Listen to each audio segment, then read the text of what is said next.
या एक sad reality कहें कि भारतीय राजनीति में ये सोचना कि ये कास्ट और रिलीजन के बियॉन्ड जाएगी बात, ये किसी को विश्वास नहीं होता। और खास करके तब कहेंगे बिहार में ऐसा हो सकता है, आप इसको जोक कहेंगे, लेकिन जब इलेक्शन गुरु प्रशांत किशोर इतनी धूप में, ठंड में और बारिश में, अगर आप देखते हैं डेली ये 16 से लेकर 20 किलोमीटर 25 किलोमीटर घूम रहा है पिछले 16 महीनों से, तो आपको फिर से सोचना पड़ेगा कि फंडामेंटल बिलीफ सिस्टम जो है उसको क्वेश्चन करने की जरूरत पड़ती है।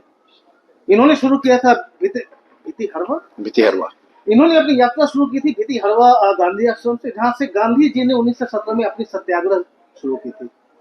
इन्होंने एक अपना एक अलग तरह का सत्याग्रह लॉन्च किया, बिहार के लोगों को बताना कि आप जब वोट देते हो तो कास्ट के लिए नहीं, रिलीजन के लिए नहीं, अपने बच्चों के लिए। तो हो गए 16 महीने हो गए, क्या रहा है इनका अनुभव, इन्होंने क्या सीखा, क्या चेंज किया, अब इनसे हम डायरेक्टली सुनते हैं। प्रशांत जी बताइए, 16 महीने जी कैसा रहा एक्सपीरियंस?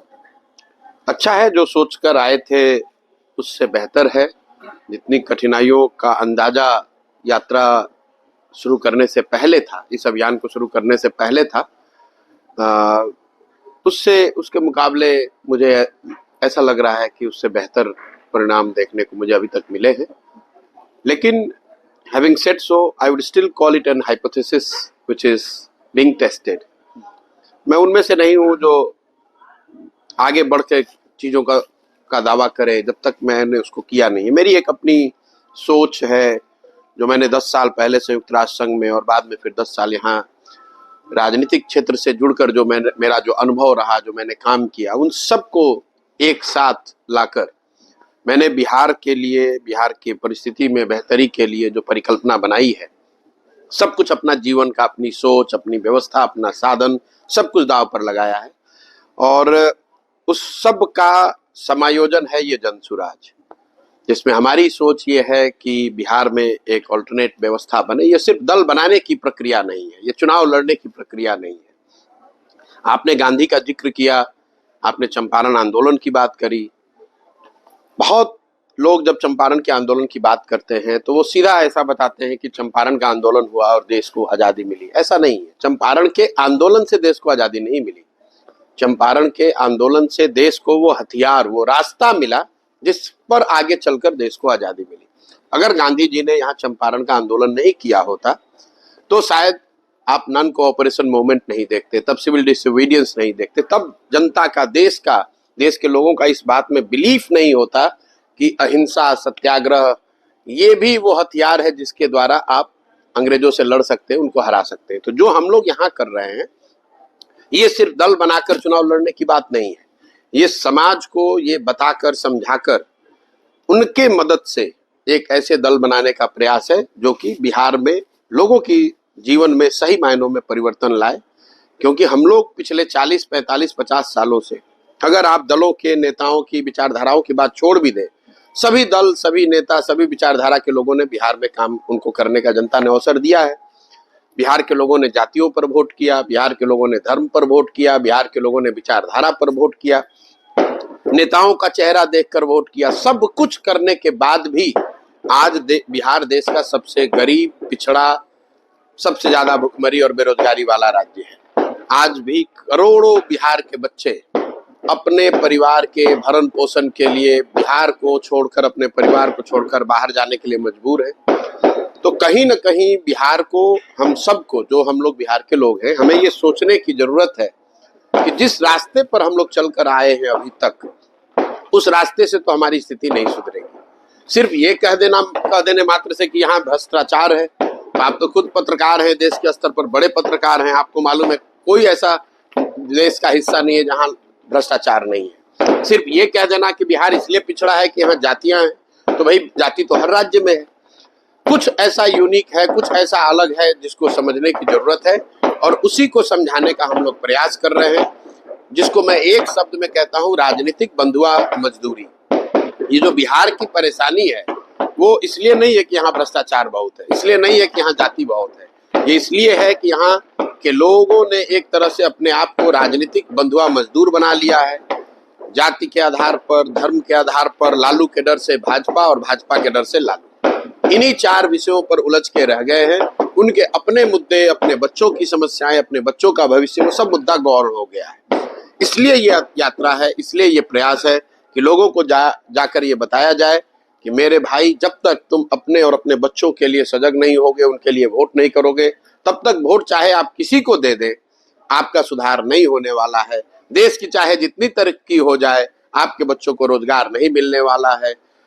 पाकिस्तान को चाहे आप कितना ही सबक सिखा दें, उससे आपकी स्थिति नहीं बदलने वाली है। और यही इस पूरे परिकल्पना के कोर में है। ठीक है, पहले आज यहाँ आने के पहले खगड़िया में हम लोग हैं, करीब 170 किलोमीटर पटना से ईस्ट में। आने के पहले तक और उसके पहले भी मेरा भी हमेशा से डाउट रहा है कि क्या ये कास्टलेस रिलीजन लेस सोसाइटी, ये पॉलिटिक्स की जो बात कर रहे हैं प्रशांत किशोर, ये क्या इसका कोई रिस्पांस मिलेगा। लेकिन आज जो मैंने देखा, जो इंथुजियाज्म, जो रिस्पांस है स्पेशली यंगस्टर्स में, है कि ट्रैक्शन इसके लिए है। एक बहुत बड़ा वोट बैंक है कि नहीं पता नहीं, बट लोगों का काफी क्यूरियोसिटी है, इंटरेस्ट है जो आप कर रहे हैं। क्वेश्चन ये है कि जब प्रशांत किशोर यहाँ से आगे निकल गए, फिर से तेजस्वी यादव और नीतीश कुमार आ रहे हैं वोट मांगने के लिए वापस खगड़िया, क्या वो लोग आपका ये मैसेज याद रखेंगे या भूल के फिर उधर चलेंगे? देखिए, दो बातें हैं। सबसे पहले तो ये मानना कि बिहार में हर व्यक्ति जाति पर वोट करता है, ये बहुत बड़ा एक मिसकंसेप्शन पूरे समाज में बना दिया गया है। बिहार पिछड़ा क्यों है?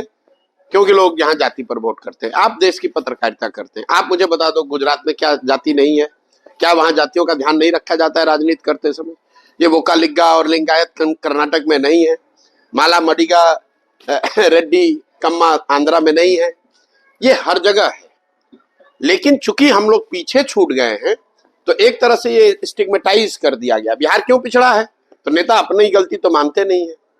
भाजपा वाले मोदी जी ये तो नहीं कहेंगे कि अपने 10 साल के राज्य में अगर गुजरात में उन्होंने तरक्की की, बिहार में क्यों नहीं हुआ? अरे भाई, बिहार में तो बड़ी जाति के आधार पर सब होता है। मेरा सिंपल सवाल यह है कि अगर आपको लगता है कि बिहार में सिर्फ जाति पर ही वोट पड़ता है, तो बिहार में मोदी जी को वोट कौन दे रहा है? मोदी जी के जाति का तो बिहार में कोई नहीं रहता है। तो ये कह देना कि बिहार में हर व्यक्ति सिर्फ जाति पर ही वोट करता है, ये बात सिरे से गलत है। आप मुसलमान समाज को देख लीजिए, बिहार में करीब 18-19% मुसलमान रहते हैं। वो पिछले 30-35 बरस से राजनीतिक बंधुआ मजदूर बनकर लालू जी को भाजपा के डर से वोट कर रहे हैं। लालू जी के वो जाति के तो नहीं है। नहीं, देखिए, नेशनली क्या है, बंगाल में मुसलमानों ने कांग्रेस को वोट किया, फिर ममता को किया, कहीं लेफ्ट को भी करते हैं। लेकिन जिस तरह की बंधुआ मजदूरी मुसलमान बिहार में कर रहे हैं पिछले 30-35 साल से, उन्होंने लालू जी को छोड़कर किसी को वोट नहीं किया। और ये तब जब उनको पता है, समाज को पता है, आंकड़े गवाह हैं कि लालू जी की पार्टी ने उनके 30 साल के शासनकाल ने मुसलमानों के या उनके भले के लिए कुछ नहीं किया है। बिहार में आज आर्थिक सामाजिक नजरिए से दलितों के बाद सबसे ज्यादा गरीब, सबसे ज्यादा पिछड़े मुसलमान हैं। और ये तब हैं जबकि सिर्फ उन्हीं के कंधों पर, उनके वोट से, उनके बच्चों की ताकत से आरजेडी यहाँ पर एक सशक्त दल है। अगर मुसलमान जाति के आधार पर वोट करते, अगर वो मुसलमानों को वोट करते, तो आरजेडी कहाँ रहती है? तो ये कह देना कि बिहार में हर आदमी जाति पर वोट कर रहा है, ये बातें, देखिए, जाति समाज की एक बड़ी सच्चाई है। मैं ये नहीं कह रहा हूं कि जाति पर वोट नहीं पड़ता है, लेकिन सिर्फ जाति पर वोट नहीं पड़ता है। जाति समाज की एक बड़ी सच्चाई है, और समाज के हर पहलू की कुछ न कुछ भूमिका है वोटिंग पैटर्न में। बिहार में मेरा अपना जो आकलन है, पिछले 4-5 दशकों से, खासकर 1990 के बाद से, सिर्फ और सिर्फ 4 मुद्दे पर वोट, मेजॉरिटी लोग 4 मुद्दे पर वोट करते हैं। पहला एक वर्ग है जो जातियों के आधार पर वोट करता है। दूसरा एक वर्ग है जो धर्म के आधार पर, चूंकि मंडल और कमंडल ये दोनों दौर 1990 से शुरू हुआ, तो जो लोग जाति से बच गए वो हिंदू मुसलमान बनकर वोट कर देते हैं। इन दोनों से जो बचा, तो ये वो दौर है जब लालू जी का एक नया राजनीतिक जो प्रादुर्भाव हुआ बिहार में, उसको समाज ने देखा, जिसको आगे चलकर बिहार में उसको जंगल राज बताया गया। तो जिस समाज के एक बड़े वर्ग ने उस जंगल राज को भोगा है, देखा है, उसको भुगता है, वो चाहे कुछ भी सहने को तैयार है, वापस से जंगल राज नहीं चाहता है, लालू जी का जंगल राज नहीं चाहता है। तो वो मजबूरी में, मतलब लालू जी को वोट न देना पड़े या लालू जी वापस न आ जाए, इस डर से जाकर भाजपा को वोट दे देता है या नीतीश कुमार को वोट देता है, जब नीतीश भाजपा के साथ रहते हैं तो। और चौथा वर्ग है मुसलमानों का। जिसके सामने कोई विकल्प नहीं है, उसको अपनी सारी परेशानियों का एहसास है, लेकिन वो करे तो क्या करे, भाजपा को दे नहीं सकता है, तो मजबूरी में उसको लालटेन में जाकर किरासन तेल बनकर जलना है। इन 4 विषयों में जो आधा दो विषय अगर जाति और धर्म आप हटा भी दें, तो जो लोग भाजपा के डर से लालू और लालू के डर से भाजपा दे रहे हैं, उसकी संख्या बिहार में करीब करीब 55% है। 55% लोग ये मजबूरी में वोट कर रहे हैं। जैसे ही उनको एक बेहतर सशक्त विश्वसनीय विकल्प दिखेगा, तो वो भाजपा और लालू दोनों को छोड़कर अपने और अपने बच्चों के भविष्य के लिए निश्चित तौर पर उनको छोड़ेंगे और नए विकल्प की ओर देखेंगे। आप एक बिहार का राजनीतिक इतिहास देखें तो आप एक नया मूवमेंट है। कभी भी हिस्ट्री में बिहार में किसी इंडिविजुअल ने कोई मूवमेंट लॉन्च नहीं किया। जयप्रकाश नारायण की भी कहें अगर, स्टूडेंट्स मूवमेंट था, उनको इनवाइट किया गया था लीड करने के लिए, फिर नेशनली हुआ। एक इंडिविजुअल ने कोई मूवमेंट लॉन्च नहीं किया आज तक बिहार में, जो आप कोशिश कर रहे हैं। नहीं, देखिए, पहली बात तो मैं इसको मूवमेंट कहता ही नहीं हूं, मैं आंदोलन नहीं कर रहा हूं, क्योंकि मेरा आंदोलन और क्रांति में कोई यकीन नहीं है। मैं अपने हर भाषण में कहता हूं कि आंदोलन और क्रांति ये वो तेज हथियार हैं जिससे कि आप बड़े से बड़े वृक्ष को काट सकते हैं। आंदोलनों के जरिए, क्रांति के जरिए आप लोगों को सत्ता से हटा सकते हैं, एक नई व्यवस्था नहीं बना सकते हैं। अगर आप मानव सभ्यता के इतिहास को पढ़ेंगे दुनिया में, तो फ्रांस की क्रांति को अगर आप अपवाद के तौर पर हटा दें, तो पिछले 1000 साल के इतिहास में किसी आंदोलन और क्रांति से मानव सभ्यता के सृजन में कुछ बहुत बड़ा कंट्रीब्यूशन नहीं रहा। उससे मानव सभ्यता का विकास नहीं हुआ। हाँ, आंदोलनों से लोगों ने सत्ता से लोगों को हटाया है। जेपी का आंदोलन हुआ, उससे आपने इंदिरा जी को हटा दिया, लेकिन उससे नई व्यवस्था देश में नहीं बनी। अन्ना का आंदोलन हुआ, उससे कांग्रेस को हटाया, यूपीए की सरकार हट गई, लेकिन उससे नई व्यवस्था नहीं बनी। सृजन का एक अपना काल है ये, और उसकी एक अपनी गति है। किसी चीज को बनाने की जो प्रक्रिया है वो लंबी है, इट्स अ स्लो बर्न। जो कहते हैं ना, खाना जो है वो लकड़ी की आंच पे बनता है, धीमी आंच पे बनता है, धीमी आंच पे खाना बढ़िया बनता है। तो अगर आपको समाज में कुछ बनाना है तो आपको वो पेशेंस चाहिए। यही गांधीवाद भी है।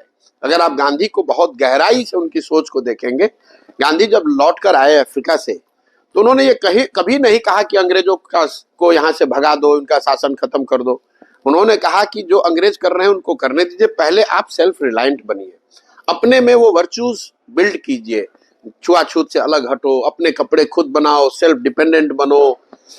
और जो उनका सत्याग्रह के बाद जो पहला आंदोलन नॉन कोऑपरेशन था, वो भी कि भाई मैं आपके साथ कोऑपरेट नहीं करूंगा, आप शासन करना है करो, मैं कोऑपरेट नहीं करूंगा आपके साथ। उसके बाद उसकी डिग्री उन्होंने चेंज की, सिविल डिसोबीडियंस, कि मैं कोऑपरेट ही नहीं करूंगा, आपका अवहेलना भी करूंगा। फिर जाकर कहीं भारत छोड़ो आंदोलन जैसी बात हुई। तो ये गांधी की जो सोच है कि पहले उन्होंने समाज खुद को, जो उन्होंने अपनी जीवनी लिखी है एक्सपेरिमेंट विथ ट्रूथ, वो सिर्फ पढ़ के किताब से नहीं किया। जो बात आपको सत्य लगती है उसको आप करके उन्होंने पहले अपने जीवन में उतारा, फिर उस लर्निंग को समाज को पास ऑन किया, समाज को उसके लिए तैयार किया। तो मैं यहाँ जो कर रहा हूँ कि जो मैंने 20 साल सीखा समझा है उसको मैं समाज में उतारने की कोशिश कर रहा हूँ। समाज ये समझे, और अगर समाज समझ लेगा उसके बाद बाकी सारी चीजें गौण हो जाएंगी। जाति, दल, समीकरण, नेता सब गौण है। जो आप इंथुजियाज्म की बात कर रहे हैं वो क्यों है? उसमें तो सारे जाति के लोग आ रहे हैं। हमारे पास तो यहाँ कोई दल नहीं है, संगठन नहीं है, हम लोगों को मोबिलाइज नहीं कर रहे हैं। लोग क्यों आ रहे हैं? क्योंकि सही मायनों में उनकी जिंदगी जो है यहाँ पर त्रासद है। आप मुझे बताइए, आप किसी जाति के हैं, कौन नहीं चाहता है कि उसका बच्चा अच्छी जिंदगी बिताए? कौन नहीं चाहता है कि उसका जवान लड़का घर छोड़कर न जाए? कौन महिला नहीं चाहेगी कि उसका पति उसके साथ में रहे? तो ये कोई ऐसी बात नहीं जो प्रशांत किशोर डिस्कवर कर रहे हैं। मैं तो जाकर सिर्फ उनको ये बता रहा हूं, भैया ये सब चीज चाहिए तो एक बार तुम देश की चिंता थोड़े दिन के लिए छोड़ दो, जाति की चिंता छोड़ दो, राज्य की चिंता छोड़ दो, एक बार पहले अपने बच्चों की चिंता कर लो। एक बार तुम अपने बच्चों की चिंता कर लोगे, अगर आपके बच्चे पढ़ लेंगे, आपके बच्चे को रोजगार मिल जाएगा, तो उसकी आपकी जिंदगी भी सुधरेगी। और जब आपके बच्चे मजबूत होंगे, आपके बच्चे रोजगार पाएंगे, तो उससे आप मजबूत होंगे, समाज मजबूत होगा, और जब बिहार मजबूत होगा तो उससे देश भी मजबूत होगा। अगर पूरा बिहार, कई लोग कहते हैं देश को मजबूत करने के लिए वोट दो, मैं रोज सामने से कह रहा हूं क्यों दो भाई? अगर 13 करोड़ बिहार के लोग गरीब और अनपढ़ रहेंगे तो उससे तो देश कमजोर होता है। अगर बिहार में प्रति व्यक्ति आय 35,000 है और देश में प्रति व्यक्ति आय 1,35,000 है, तो हम लोग तो देश को भी नीचे खींच रहे हैं। अगर बिहार में प्रति व्यक्ति आय 2 लाख रुपए हो जाए तो उससे देश को भी फायदा है, देश को भी मजबूती है। इसलिए मैं लोगों को कह रहा हूं कि भाई तुम पहले अपनी चिंता करो, अपने बच्चों की चिंता करो। तुम्हारे बच्चे जब पढ़ लिख जाएंगे, जब उनको रोजगार मिल जाएगा, तो अपने आप समाज की, राज्य की और देश की चिंता अपने आप हो जाएगी। मैं आपके साथ भीड़ में चलते चलते मैं कुछ लोगों से बात कर रहा हूँ, उसमें बड़ा इंटरेस्टिंग एक आदमी ने कहा कि मैंने कहा ये अचानक तुम्हारे लिए क्या कर लेंगे, ऐसा क्या है तुम चल रहे हो। कहा कि उन्होंने प्रधानमंत्री बनाए हैं, कई मुख्यमंत्री बनाए हैं, तो यहाँ भी सब कुछ चेंज कर सकते हैं। मेरा क्वेश्चन ये है कि आप अच्छे भले आप prime minister, chief minister, top leaders के साथ घूमते थे, गुड लाइफ, ग्रेट करियर, अचानक आपको क्या हो गया कि आपने कहा कि नहीं अब छोड़ के मुझे गांव में इस तरह की जिंदगी है। किस मोमेंट पे आपने डिसाइड किया, कैसे? नहीं देखिए, कोई ऐसा मोमेंट वाली बात नहीं है। कई लोगों को लगता है, जैसा आप भी कह रहे हैं, कि मैं जो पहले काम करता था और आज काम कर रहा हूं इसमें बहुत अलग है, ये बहुत उलट है। ऐसी बात नहीं है। पहली बात, मैं क्यों आया हूं बिहार में, जो बिहार की परिस्थिति है, मेरे बिहार की राजनीति में मेरी कोई दिलचस्पी नहीं रही है। मैं तो 15 में यहाँ आया था। चुनाव अभी जीतेंगे हारेंगे वो तो बात की बात है। 15 में तो हम लोग चुनाव जीते हुए थे महागठबंधन में। उसकी पूरी योजना, उसका घोषणा पत्र, उसकी प्रायोरिटी, सरकार का गठन, क्या काम करना है, सब कुछ में मेरी बहुत भारी मेरी भागीदारी थी। लेकिन उससे तो बिहार नहीं सुधरा। 7 निश्चय से तो बिहार नहीं सुधरा, महागठबंधन से बिहार नहीं सुधरा, बिहार विकास मिशन मैंने बनवाया उससे तो बिहार नहीं सुधरा। तो कहीं ना कहीं और बेहतर प्रयास करने की जरूरत है। और मुझे ऐसा लगता है कि बिहार जैसे राज्य में जहां ज्यादातर नेताओं ने, दलों ने जिस राज्य को एक तरह से न सुधरने वाला मानकर छोड़ दिया है, इस राज्य को सुधारने की जिम्मेवारी सिर्फ और सिर्फ बिहार के बच्चों की है। अगर हम लोग बिहार के होने के नाते हम लोग अपना राज्य नहीं सुधारेंगे तो दूसरे लोग तो यही कहेंगे, अरे भाई ये तो ऐसा ही राज्य सुधर नहीं सकता है। तो मुझे ऐसा लगा कि अगर मेरे जैसे व्यक्ति की हिम्मत नहीं पड़ेगी तो बिहार में किसकी हिम्मत पड़ेगी। जहां तक काम का सवाल है, तो काम तो मैं यही कर रहा था। पहले दलों को, नेताओं को बता रहा था किस तरह से अपने संगठन को बेहतर बनाओ, किस तरह साथ में आओ, कौन से मुद्दे पर चुनाव लड़ो, कैसे उस मुद्दे को लेकर घर घर जाओ, कैसे जनता को कन्विंस करो। सिर्फ मैंने उसका कैनवस बड़ा कर दिया है, जिसकी वजह से पत्रकारों को लग रहा है कि ये कोई बहुत बड़ा आमूलचूल परिवर्तन आ गया। पहले मैं दलों को, नेताओं को बता रहा था, अब मैं वही बात जनता को बता रहा हूं कि भाई तुम इस बात पर वोट करो। पहले मैं वो अपना जो वोट है इस तरह से अब संगठित हो, अपने बीच से लोगों को निकालो और उनकी मदद मैं करने को तैयार हूं। मैं ये नहीं कह रहा हूं कि मैं पार्टी बनाऊंगा और तुम आओ उसमें शामिल हो। मैं कह रहा हूं आप पार्टी बनाओ, मैं आपकी मदद करता हूं। चुनाव हारने के डर से घर पे मत बैठो, साधन पैसा नहीं है उसके लिए घर पे मत बैठो, ये जाति का जो बोगी खड़ा किया गया उसके डर से घर पे मत बैठो। अगर तुम में जज्बा है, सोच है, बिहार के लिए आप कुछ करना चाहते हो तो आप आओ, इस व्यवस्था से जुड़ो, हम आपकी मदद करेंगे। एक दूसरे की मदद करके हम लोग चुनाव भी जीतेंगे और एक नई व्यवस्था भी बना पाएंगे। आपका जनता से बात करने का थोड़ा स्टाइल थोड़ा अलग रहता है। बाकी लोग आते हैं, बाकी नेता वोट मांगते हैं, हमें वोट दीजिए, आप उनको डांटते हो, तुम ये करते हो, तुम इसलिए वोट देते हो, इसलिए देते हो, सुधरो। ये क्या इम्पैक्ट इसका लगता है? नहीं देखिए, मैं उन लोगों में से नहीं हूं, जितना आप मुझे जानते हैं, कि किसी एक दिन सुबह उठे और इमोशनल होकर आकर ये निर्णय ले लिया कि अब बिहार में ये काम करना है। अगर मैं यहाँ आया हूं तो समाज को हर पहलू से समझने का, जो भी भगवान ने शक्ति बुद्धि दी है, हर पहलू से समझने का प्रयास किया है।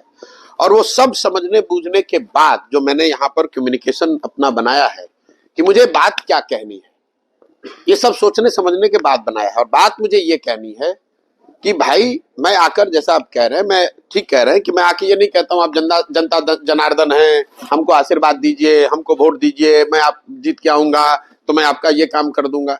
क्योंकि ये सारी बात तो जनता पिछले 60 वर्ष से सुन ही रही है। उसने इंदिरा गांधी से सुना, हम लोगों ने राजीव गांधी से सुना, हम लोगों ने समाजवादियों से सुना, हम लोगों ने लालू नीतीश से सुना, और पिछले 10 साल से मोदी जी से भी सुन रहे हैं। बिहार की स्थिति तो नहीं बदली, बिहार के बच्चों का पलायन तो नहीं रुका, हम लोग की गरीबी, एक पायदान भी हम लोग 28 से बढ़ के 27 भी नहीं हुए।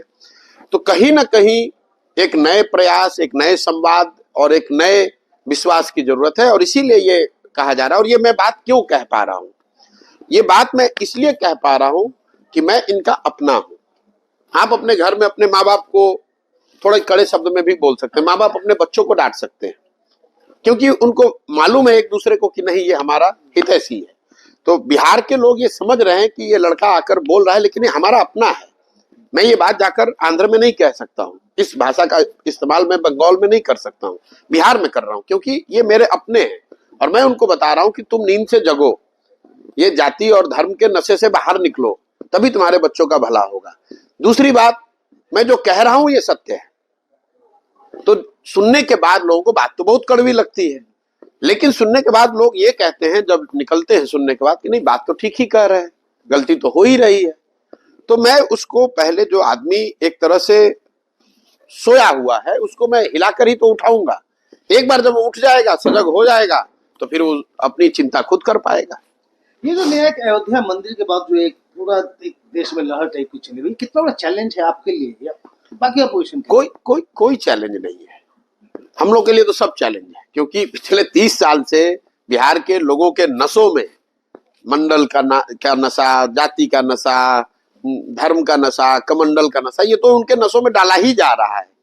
लेकिन मैं ये कड़वी बात कह के उसके नस से वो खून निकाल रहा हूँ, जो गंदा घुसा दिया गया है उसको निकालने का प्रयास कर रहा हूँ।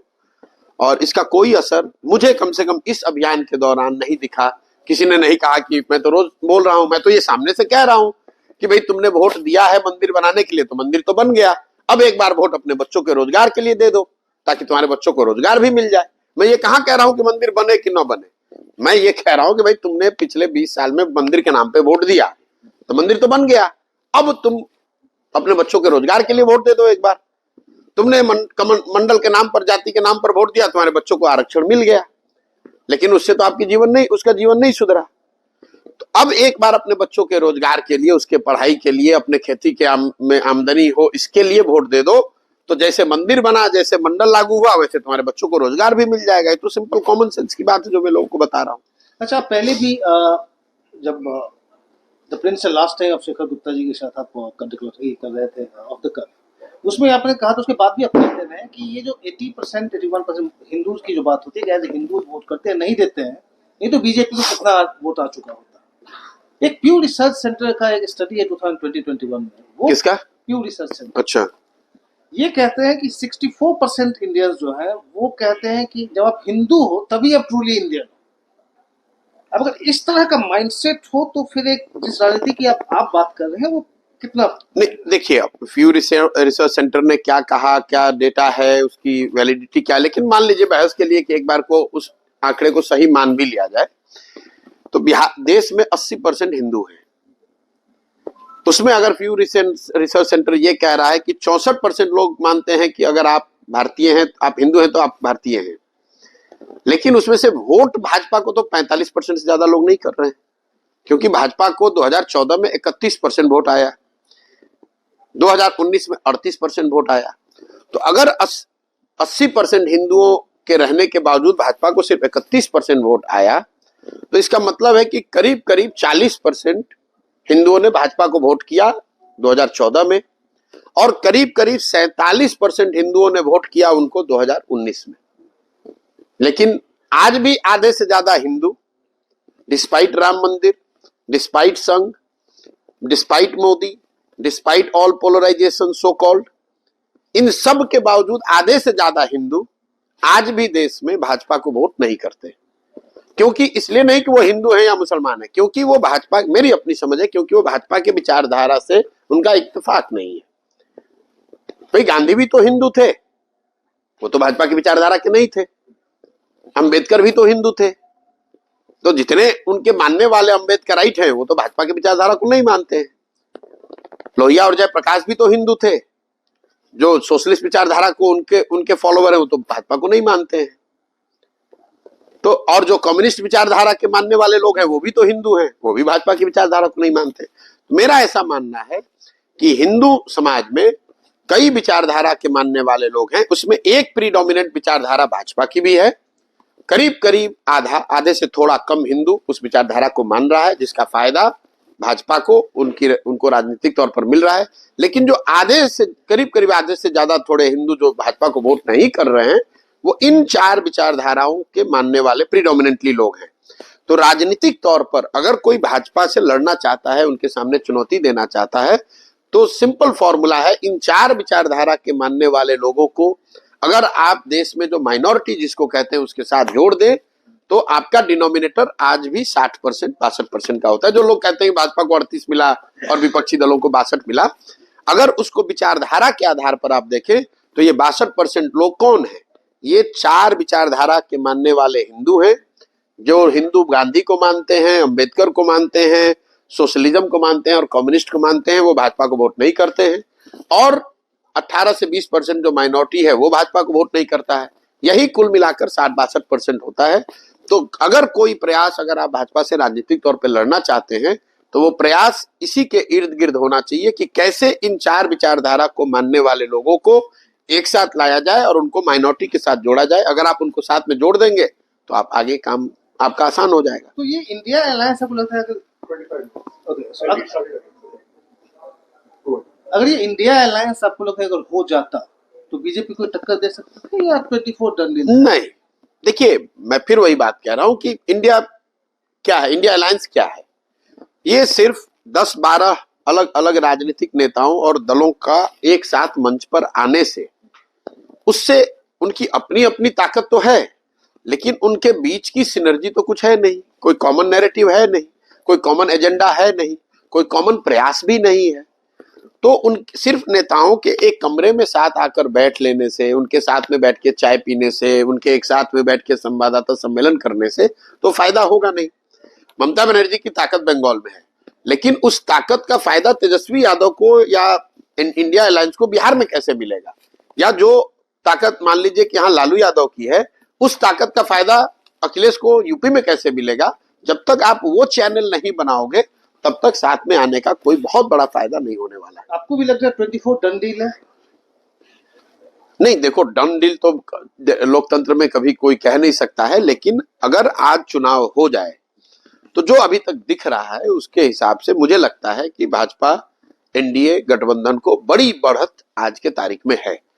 डन डील तो आप खुद पत्रकार हैं, किसको पता है 2 महीनों में क्या हो जाए, कोई जानता नहीं। लेकिन अगर आज चुनाव हो तो भाजपा एनडीए को बहुत बड़ी बढ़त देश के स्तर पर दिख रही है। ये 38% जो भाजपा को मिलती है उसमें आपको क्या लगता है मोदी का कितना है और भाजपा का कितना है? कि अगर पीएम मोदी आगे नहीं हो, 29 हो 34 हो, तब भाजपा कितना सिंक करेगी या नहीं? देखिए ये डेल्टा एकदम फिक्स करना कि मोदी न हो तो कितना वोट कम हो जाएगा, ये तो बहुत मुश्किल का देख रही है कि पोस्ट मोदी शायद इनका कुछ हो जो नहीं। ये तो देखिए जितने ये मतलब लेजी ऑपोजिशन वाले मैं कहूंगा, जितने लीडर हैं बैठे हुए सोए हुए हैं कि अच्छा मोदी को तो नहीं हरा पाया, मोदी के बाद देखेंगे, इसका कोई मायने नहीं है।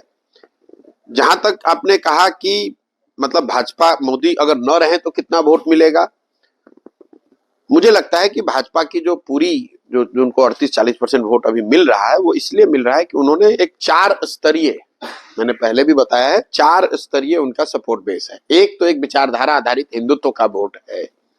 दूसरा, मोदी जी ने उसमें जो नया लीवर जोड़ा राष्ट्रवाद का, न्यू राष्ट्रवाद, भारत विश्व गुरु, भारत की विश्व में प्रतिष्ठा।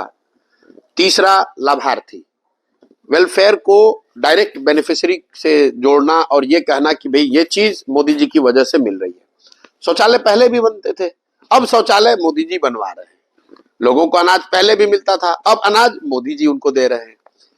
बिजली पहले भी आती थी, अब बिजली मोदी जी दे रहे हैं। बैंक अकाउंट पहले भी लोग खोलते थे, अब बैंक अकाउंट मोदी जी खोल रहे हैं। और चौथा, जो उनका इलेक्टोरल और फिनेंशियल मसल पावर है ग्राउंड पे, इन चारों चीजों को अगर आप जोड़ दें तो हिंदुत्व, राष्ट्रवाद, लाभार्थी और राजनीतिक आर्थिक उनकी जो ताकत है, और इन चारों चीज को बाइंड कौन करता है, वो है मोदी, ब्रांड मोदी। इसलिए मोदी जी का बहुत महत्व है। जो हिंदुत्व के विचारधारा को मानने वाला है उसको लगता है कि मोदी जी ने हमें वो ताकत, वो प्रतिष्ठा दी, जिसमें वो अपॉर्चुनिटी दी कि हम as a Hindu I feel emboldened. जो राष्ट्रवाद की वजह से वोट दे रहा है वो भी मोदी को कह रहा है कि ये मोदी आए तब पहली बार राष्ट्रवाद की बात इतने बड़े स्तर पे शुरू हुई। लाभार्थी जो है वो कह रहा है भाई सरकारें तो पहले भी थी, लेकिन मोदी जी आए तो डायरेक्ट हमारा अकाउंट खुला, इसमें पैसा आ रहा है। और जो राजनीतिक व्यवस्था की बात है वो लोग भी बताते हैं, उनको लगता है कि भाई मोदी हैं तो भाजपा बड़ी मजबूती से लड़ती है, उनके पास ज्यादा साधन है, व्यवस्था है, वाजपेयी जी इतने मतलब हर चुनाव में इतनी मेहनत इतनी ताकत नहीं करते थे वाजपेयी आडवाणी के एरा में। तो इन चारों वर्ग जो सपोर्ट पिलर हैं, मेन सपोर्ट पिलर, उन चारों को अपने अपने वजह से मोदी उसके पीछे फैक्टर दिखते हैं, इसलिए मोदी इतना बड़ा ब्रांड है। और जब वो नहीं हो तो भी कोई बहुत बड़ा फैक्ट नहीं पड़ेगा। अगर ये चारों पिलर बने रहेंगे तो कोई ना कोई दूसरा फेस आ जाएगा, फिर उसके इर्द गिर्द ये कहानी बन जाएगी। बेस तो यही चार है। आपने कांग्रेस को 600 स्लाइड हम लोग कहा गया था, लंबा चौड़ा प्रेजेंटेशन कैसे रिवाइव करोगे? अब दिखता है शायद एक आध दो आपका अडॉप्ट कर लिया है। राहुल बाहर जाके यात्रा करने लगे, प्रेसिडेंट पार्टी का अलग हो गया, मैसेंजर अलग है, जैसे आप कहते हो मैसेंजर का भी कहते हैं आप, वो सारा अलग हो। लगता है कि आपके डॉक्यूमेंट से कुछ तो उन्होंने उठाया, लेकिन पूरा लिया नहीं है अभी तक। मतलब देखो, मेडिसिन में कहा जाता है कि अगर आप आधी दवा लोगे तो ज्यादा डेंजरस है, क्योंकि रोग तो सुधरेगा नहीं, उस दवा से रेजिस्टेंस अलग हो जाएगा। तो मेरा जो उनको सुझाव था वो पहले 600 स्लाइड का था या 300 स्लाइड का था, वो महत्वपूर्ण नहीं है। वो कभी मैंने कांग्रेस को ये सुझाव नहीं दिया कि अगला चुनाव आप कैसे जीतेंगे। मेरा अपना आकलन है, सही है गलत है वो अलग बात है, कि कांग्रेस में की जो ताकत में जो गिरावट आई है वो सिर्फ एक कोई राहुल गांधी की वजह से, एक इलेक्शन की वजह से नहीं है। ये गिरावट 1985 से लगातार आ रही है कांग्रेस में। कई लोगों को लगता है अरे कांग्रेस तो 2014 में चुनाव हारी है। नहीं, ऐसी बात नहीं है। कांग्रेस 1985 के बाद इस देश में कभी चुनाव नहीं जीत कर आई है। ये लोगों का भ्रम है। भाई लोग कहते हैं 1989 में कांग्रेस हार गई, राजीव गांधी को कांग्रेस को बीपी सिंह ने हरा दिया। उस हारी हुई कांग्रेस को 1989 में 198 सांसद आए थे। लोग ये कहते हैं सोनिया गांधी ने कांग्रेस को रिवाइव करके जिता दिया 2004 में। 2004 में कांग्रेस के 142 सांसद आए थे। तो कांग्रेस एज ए पार्टी का तो लगातार गिरावट बना हुआ है। अगर आप पिछले 1989 के बाद, मतलब 90 से आप जोड़ लीजिए तो करीब करीब 32-33 साल हो गए। अगर 33 सालों में आप जीत नहीं पाए हैं तो इसकी आपको ये समझना पड़ेगा कि कहीं ना कहीं कांग्रेस की व्यवस्था में एक स्ट्रक्चरल प्रॉब्लम है। The way they organise themselves, the way party functions, the way they communicate with people, the way they fight elections, इन सारी चीजों को जब तक वो बेहतर नहीं बनाएंगे तब तक उनको कोई लंबी सफलता, बड़ी सफलता मिलना मुश्किल लगता है। अब इसके लिए वो तैयार हैं नहीं है, कोई एक पीस उठाया उसको कर लिया तो उसका कोई फायदा बहुत होगा नहीं। जैसे मैं जो सजेस्ट कर रहा था उसको उन्होंने माना और कहा कि भाई आप इसको आके कीजिए, आप हो जाइए इंचार्ज हमारे, आप हमारा इलेक्शन कर दीजिए। और करने के लिए उन्होंने क्या कहा कि ईएजी हम बनाते हैं, एम्पावर्ड एक्शन ग्रुप, आप उसके हेड हो जाइए और आप हम लोग की मदद कीजिए, जिताइए। मैंने मना किया। क्यों? क्योंकि ईएजी करके कोई व्यवस्था कांग्रेस के संविधान में, कांग्रेस के कॉन्स्टिट्यूशन में ऐसी कोई बॉडी है ही नहीं। कांग्रेस के संविधान में कांग्रेस पार्लियामेंट्री पार्टी है, बोर्ड है। कांग्रेस के संविधान में सीडब्ल्यूसी है। तो आप पार्लियामेंट्री पार्टी को नहीं रिवाइव, पार्लियामेंट्री बोर्ड को नहीं रिवाइव कर रहे हो, आप सीडब्ल्यूसी को इंस्टीट्यूशनलाइज नहीं कर रहे हो डिसीजन मेकिंग को, और एक एडहॉक बॉडी बना रहे हैं कि ईएजी बनेगा और प्रशांत किशोर आए और तुरंत हमारा सब कुछ ठीक कर दे। तो ये तो संभव ही नहीं है। और आपके दर्शकों को ध्यान दिला दूं कि ईएजी तो बना, हम नहीं गए, लेकिन कांग्रेस ने ईएजी बनाया। 8 सदस्य वो कमेटी बनी हुई है। आप खुद पत्रकार है इतने बड़े, आपको आज तक पता चला कि वो ईएजी जो बनी है वो क्या कर रही है कांग्रेस में? कुछ नहीं कर रही है। तो मैंने जो कांग्रेस को उस समय प्रस्ताव नकारा, मुझे अब लगता है कि बिल्कुल सही था। अगर मैं भी उस ईएजी में होता तो भी मैं कुछ नहीं कर पाता। मतलब आप योर रेपुटेशन रेपुटेशन की सिर्फ बात नहीं है। देखिए, जहाँ देश की, लोकतंत्र की, कांग्रेस जैसे बड़े संगठन की बात है तो मैं उसमें बहुत अदना आदमी हूँ। मेरे रेपुटेशन से कुछ बनना बिगड़ना नहीं है, लेकिन मैं कुछ कर नहीं पाता वो, मतलब, और मेरा ये अनुभव यूपी में रहा है उनके साथ, इसीलिए मैं कांग्रेस के साथ जुड़ने में, उनके साथ काम करने में बड़ा संभलता हूँ या डरता हूँ। यूपी में प्रियंका गांधी को चीफ मिनिस्टर कैंडिडेट बनाना चाहते थे, सही है क्या? नहीं, सिर्फ प्रियंका गांधी को, ये बात तो सही है, लेकिन सिर्फ प्रियंका गांधी को सीएम फेस नहीं बनाना चाहते थे। उसके पीछे एक पूरी लंबी सोच थी। मैंने 3 महीने यूपी में अध्ययन करा के एक व्यवस्था, एक परिकल्पना बनाई थी, और तब प्रियंका गांधी राजनीति में थी नहीं। तो एक मेरे दिमाग में वो सोच थी कि किस तरह से उनको लाया जाए, किस भूमिका में लाया जाए, किस तरह से जनता के बीच में ले जाया जाए। और तब मेरा वो आकलन ये भी था कि समाजवादी पार्टी, जो उस समय मेरा बाद में आगे चल के सही साबित हुआ, कि समाजवादी पार्टी में आई कुड सी कि there was a serious discontent between the father and son. तो और बसपा एक तरह से अब डिक्लाइन में जा रही थी, तो मुझे ऐसा लगा कि उस समय कि अगर वो सब नीचे ग्रास रूट से समझ बूझ के ये बनाया कि अगर इनको लेकर आएंगे और कांग्रेस के साथ हम लोग संघर्ष करें, आगे बढ़े, तो एक बड़ी अपॉर्चुनिटी वहां थी और उस पे कांग्रेस की सहमति भी बनी। अगर आप देखो, पहला जो कैंपेन लॉन्च हुआ उसका स्लोगन था 27 साल यूपी बेहाल। 27 साल में कौन कौन भाजपा यूपी को रूल किया था उससे पहले? भाजपा, बसपा और सपा। तो इस पर तो कांग्रेस लीडरशिप की सहमति थी कि भाई जब कांग्रेस का राज खत्म हुआ उसके बाद से यूपी की हालत खराब है। लेकिन जैसे ही उस कैंपेन को 3-4 महीने किया गया और नीचे से थोड़ी कांग्रेस को गर्माहट, थोड़ा अच्छा फील होने लगा कि अरे ये तो कांग्रेस रिवाइव हो रही है, तो जो होता है कि दे immediately jumped and got into alliance Sapa के साथ। और उस समय सपा चूंकि जमीन पर थी तो उनको लगा ये तो कांग्रेस रिवाइव हो जाएगी तो हम लोग को बड़ा नुकसान हो जाएगा। तो सामान्य समय में जब सपा कांग्रेस को 25-30 सीट भी नहीं देती है, 2017 के चुनाव में लोगों ने ध्यान नहीं दिया, सपा ने 110 सीट दिया कांग्रेस को, जो बाद में रो रही थी। हाँ, बाद में रोड़ा भले, लेकिन उस समय 110 क्यों दिया? इसलिए कि जो शुरुआती 6 महीने काम हुए तो थोड़ी सुगबुगाहट जमीन पर शुरू हो गई। कांग्रेस को उस समय अब मेहनत करने के बजाय इनको लगा कि अब सुगबुगाहट हो गई, जब सपा वाले 110 दे ही रहे तो इनके साथ लड़के जीत ले बिना मेहनत किए हुए।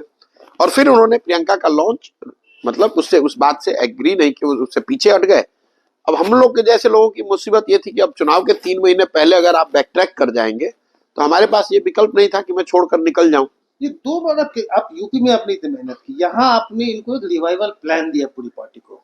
कॉपीराइट पेटेंट की तो हम बात ही नहीं कर रहे, अब वो इम्प्लीमेंट करी भी नहीं, आपको कोई क्रेडिट भी नहीं मिल रहा है। मुझे मैं ये काम क्रेडिट के लिए नहीं करता हूँ। अगर मेरा ये मानना, देखिए, सिर्फ आइडिया देने से कुछ नहीं हो सकता है। वो आइडिया को जमीन पर उतारने के लिए, एग्जीक्यूट करने के लिए जो ईमानदारी, जो प्रयास, जिस प्रयास की जरूरत है वो महत्वपूर्ण है। कोई कहे भाई बिहार के गांव-गांव में आप घूमिए और घूमकर लोगों को जगाइए, तो आइडिया ठीक है, लेकिन उसको करने की व्यवस्था, उसको करने की जो दृढ़ करने के पीछे जो दृढ़ संकल्प की जरूरत है उसकी भी तो जरूरत है। तो मैंने उनको आइडिया दे दिया, कोई कॉपीराइट नहीं है, उनको क्या, पूरे देश के सामने वो आइडिया है, जिसको मन है वो कॉपी पेस्ट करके उसको कर ले, लेकिन करना तो आपको पड़ेगा, मैं तो सिर्फ सलाह दे सकता हूं। तो अगर आपको करने नहीं आता है तो सिर्फ आइडिया लेकर आप क्या करेंगे? आप लाइब्रेरी में चले जाइए, सारे किताब वहां लाइब्रेरी में है, लेकिन अगर आप उसी लाइब्रेरी में पढ़ने वाला कोई व्यक्ति 90% भी नंबर लाता है, उसी लाइब्रेरी में बैठने वाला आदमी कोई फेल भी करता है, तो सिर्फ किताब होने से आप थोड़ी ज्ञानी हो जाइए। किताब को पढ़ना पड़ेगा, पढ़कर उसको समझना पड़ेगा और समझकर फिर जब परीक्षा है तो लिखना पड़ेगा। अच्छा, हमें कहा जाता है कांग्रेस के नेताओं द्वारा प्रियंका गांधी आपकी एज ए पोल स्ट्रेटेजी बहुत बड़ी फैन रही है। नहीं, ये देखिए, फैन तो कोई नहीं होता है। फैन क्या होगा, वो लोग बहुत बड़े लोग हैं, हम लोग साधारण लोग हैं। हमारी क्या विसात है कि प्रियंका गांधी हमारी फैन होंगी? हम लोग बहुत साधारण परिवार से आते हैं। मैंने ये पहले घटना भी बताई है, जब मेरे पिताजी यहाँ पर बक्सर में चीफ मेडिकल अफसर थे, तब राजीव गांधी, मतलब प्रियंका जी के फादर, प्राइम मिनिस्टर थे। और तब 1989 में राजीव गांधी आए थे वहां प्रचार करने कांग्रेस का। तो मैं 7वें-8वें क्लास में पढ़ता था। तो हम लोग की इतनी इच्छा थी कि भाई प्रधानमंत्री कैसे होते हैं देखने जाने के लिए।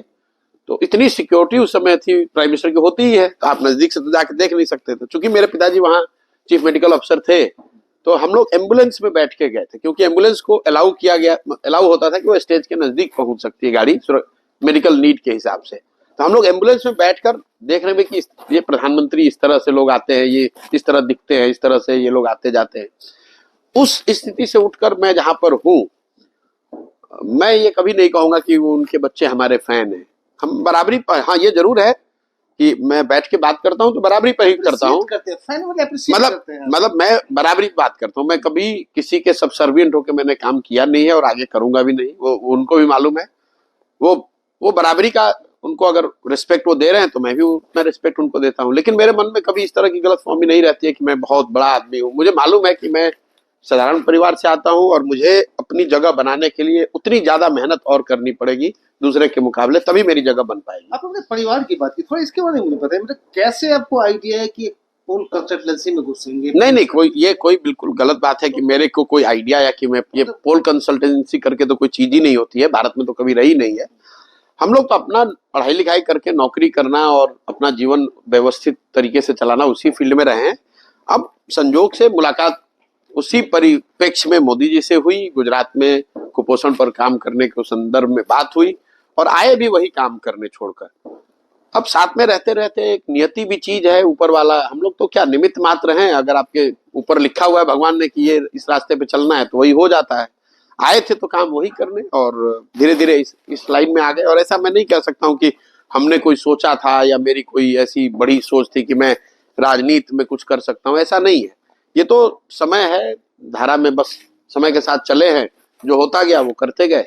और अभी अब जब आप पीछे देखते हैं कि अच्छा 10 साल में आपने कुछ बड़ा अच्छा कर लिया है, ऐसी बात नहीं है कि उस 10 साल पहले अगर आप मेरे से पूछते तो मुझे थोड़ी जानकारी होती, मुझे कोई जानकारी। मैं बस आपसे बस लास्ट 2-3 क्वेश्चन जन स्वराज अभियान के बारे में पूछूंगा। उसके पहले एक लास्ट नेशनल पर्सपेक्टिव में क्वेश्चन, 24 के बाद अब इंडियन पॉलिटिक्स को किस तरफ जाता हुआ देख रहे हैं? अपोजिशन पूरे स्प्लिट है, पार्टी जे विरोध हो रहा है उनका बेस, कांग्रेस स्ट्रेंथन नहीं हो रही है, किस तरफ जा रहा है? मतलब डिपेंड करता है कि फाइनल नंबर्स क्या आते हैं। लेकिन अगर कांग्रेस अपने 2019 के परफॉर्मेंस में कुछ मटेरियल डिफरेंस कांग्रेस के स्थिति में नहीं आएगी, गुड और बैड, तो स्टेटस को मुझे लगता है कि अभी कुछ और समय तक के लिए बना रहेगा। लेकिन अगर मटेरियल डिफरेंस उसमें आ जाए, जैसे 50-55 सीट घट के 20-25 हो जाए, 30 हो जाए, या फिर वो बढ़ के 75-80-100 हो जाए, तो आपको कुछ हलचल दिख सकती है। लेकिन अगर unless Congress reaches close to 100 और क्लोज टू 25-30, स्टेटस को मोर और लेस बना रहेगा कम से कम 1-2 साल तक, क्योंकि वो व्यवस्था ऐसी है कि उसको कोई शेक करने के लिए अभी तैयार नहीं है। राहुल गांधी उसके सर्वे सर्वा हैं और जैसे वो चाहेंगे कम से कम नियर टर्म में पार्टी वैसे ही चलेगी, अनलेस की कोई ऐसी घटना हो जाए जो हम लोग के मतलब फोर्से हम लोग को देख नहीं पा रहे हैं। मुझे नहीं लग रहा है कि कोई बहुत बड़ा शेकआउट कांग्रेस में इमीडिएटली रिजल्ट के बाद होगा, unless that result is dramatically different than what it was in 2019। 25-30 में आ जाएगी कांग्रेस तो क्या होगा? तो मुश्किल होगी, तो मुश्किल हो सकती है ऑलरेडी। मतलब अगर 25-30 पर आ जाए तो क्वेश्चन नहीं, कांग्रेस पार्टी या उस विचारधारा के लिए एग्जिस्टेंशियल क्वेश्चन नहीं है, लेकिन उसकी जो लीडरशिप है उसके लिए तो जरूर आ जाएगी।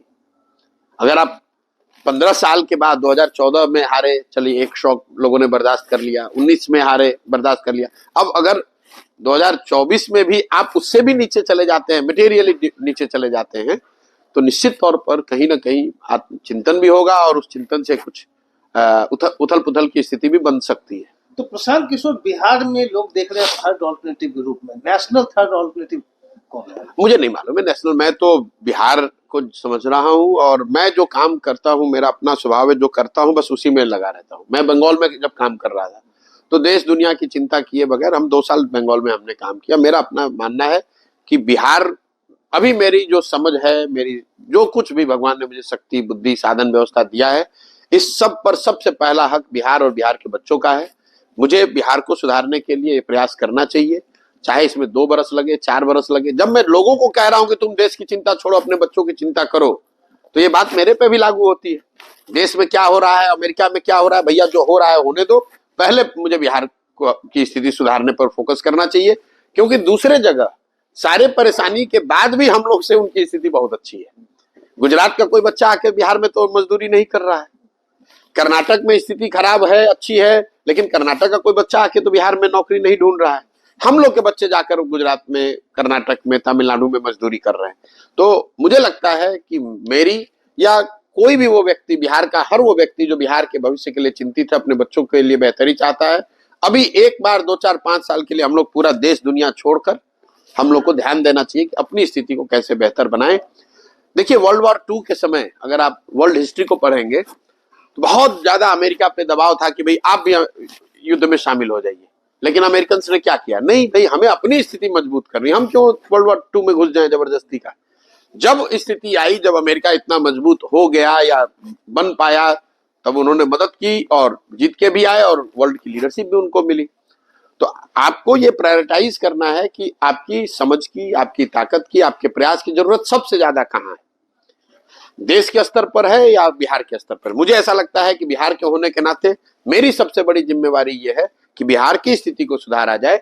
बाकी जो लोग देश के लिए जिम्मेवार हैं, देश की चिंता कर रहे हैं, हम तो कोई देश के नेता हैं नहीं। देश के नेता तो कांग्रेस के लोग हैं, इंडिया के लोग हैं, भाजपा के लोग हैं, तो ये उनकी जिम्मेवारी है कि तो देश के स्तर पर प्रयास करें। मेरी जिम्मेवारी है कि मैं बिहार में हूँ, इस परिकल्पना को लेकर आया हूँ, बिहार को सुधारने के लिए जो कुछ बन पड़े वो करूँ। और ये अगर बाकी रीजनल पार्टीज को देखें तो उसमें किसमें पोटेंशियल है थर्ड ऑल्टरनेटिव का? आप हो, टीएमसी हो? नहीं, रीजनल पार्टी तो कोई अपने आप में देश के स्तर पर, इसीलिए तो रीजनल पार्टी की उसमें पोटेंशियल तो भाई जो भी आगे 10 साल के लिए मेहनत करेगा, उस तरह के प्रयास करेगा, उसमें पोटेंशियल हो सकता है। लेकिन देश में पिछले 100-150 साल के इतिहास को आप देखेंगे तो नेशनल स्तर पे राजनीतिक ताकत बनाना इतना आसान नहीं जितना लोग समझते हैं। पिछले 75 सालों में, आप आजादी से पहले भी चले जाइए तो 150 सालों में इस देश में in true sense, real sense, 2 he national party बनी, एक कांग्रेस और एक भाजपा। कांग्रेस का आप इतिहास उठाकर देख लीजिए। जब ये कांग्रेस बनी उसके बाद करीब 30 वर्ष लगे उस कांग्रेस को देश के स्तर पर राजनीतिक ताकत हासिल करने में, और गांधी जी जैसा नेतृत्व मिला तब हुआ।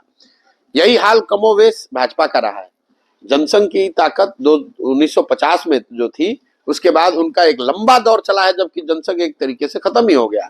फिर से उस विचारधारा के लोगों ने अपने आप को पुनर्जीवित किया जब 1980 में भाजपा के तौर पर जनसंघ का प्रादुर्भाव हुआ, और 1980 के बाद करीब करीब 12-13 साल उनको देश स्तर पर, हर स्तर पर मेहनत करनी पड़ी, तब जाकर उनको देश के स्तर पर वो पहचान, वो जगह मिली। जबकि वो देश तो ऐसा नहीं है कि आप आज दल बनाइएगा और पूरे देश में जाकर कल उसके बड़े राजनीतिक ताकत बन जाइएगा। बहुत बड़ा देश है, 1.3 बिलियन, मतलब पहली बार ह्यूमन हिस्ट्री में 1 बिलियन से ज्यादा वोटर्स होंगे इस बार इस चुनाव में। 100 करोड़ लोगों को मिलना, उनको समझाना, उनको अपनी बात से जोड़ लेना, ये साधारण बात नहीं है। इसलिए नेशनल किसी भी छोटे दल को या किसी एक व्यक्ति को या समूह को पूरे राष्ट्र के स्तर पर अपनी पहचान, अपनी जगह, अपना प्रभाव बनाने में बहुत समय लगेगा।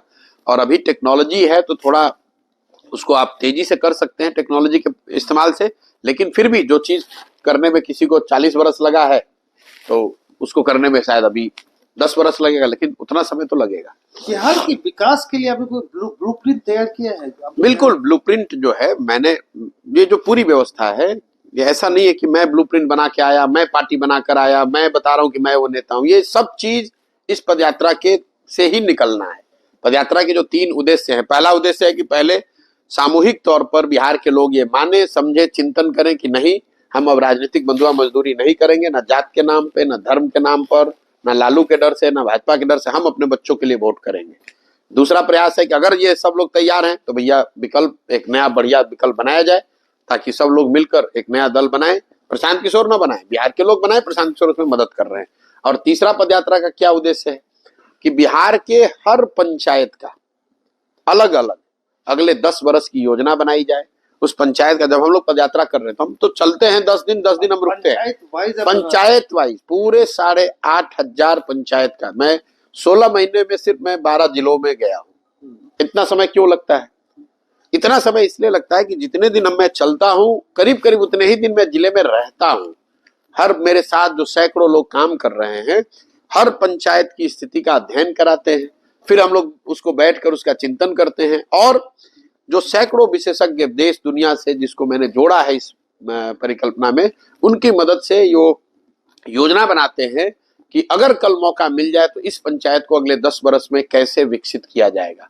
और उस पंचायत की जो समस्या है, कहीं जल जमाव है, कहीं रोड नहीं है, कहीं अस्पताल नहीं है, इन बातों की चर्चा तो उसमें करते ही हैं। उसके साथ साथ हर पंचायत के प्रोग्राम में 10 वर्षीय जो प्रोग्राम बना रहे हैं उसमें 3 चीज बताई जा रही है। पहला कि हर पंचायत में बिहार में बच्चों के पढ़ने के लिए अच्छी व्यवस्था कैसे की जाएगी। दूसरा, हर पंचायत में 800 से 1200 नए रोजगार के अवसर कैसे पैदा किए जाएंगे ताकि किसी को यहाँ रोजगार के लिए, मजदूरी के लिए बाहर नहीं जाना पड़े। नौकरी नहीं मिलेगी लेकिन मजदूरी कम से कम 10, 12, 15 हजार की लोगों को अपने पंचायत ब्लॉक में मिल जाए, इसकी योजना बना रहे हैं। और तीसरा, खेती को यहाँ खाने वाली खेती से कमाने वाली खेती कैसे बनाया जाए। जैसे गांव देहात में हम लोग, आप बिहार में सुनते होंगे, लोग कहते हैं भैया गांव में आए हैं, अभी खेती का रोपनी का समय है, इसके बाद कमाने के लिए लुधियाना जाएंगे।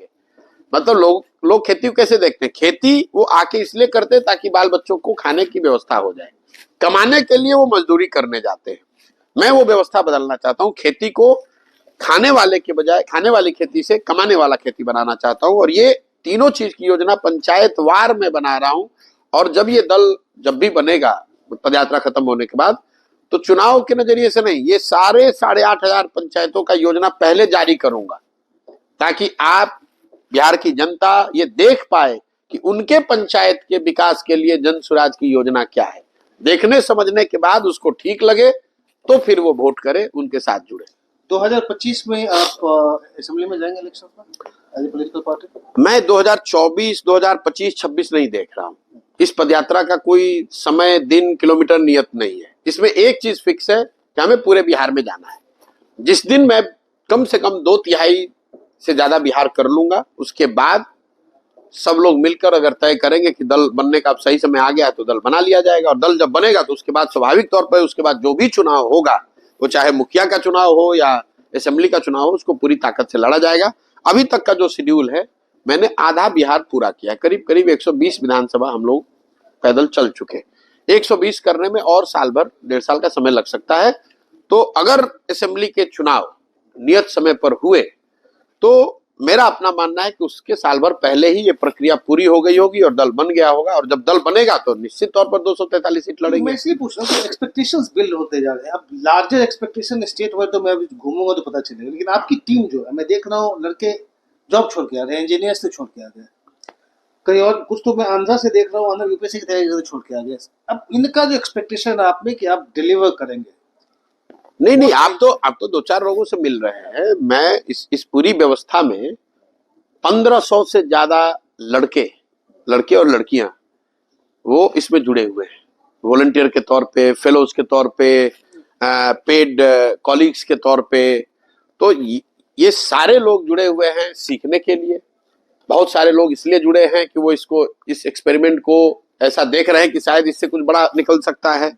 बहुत सारे लोग यूपी बिहार के इसलिए जुड़े हैं कि वो बिहार यूपी में चीजों को बदलते हुए देखना चाहते हैं।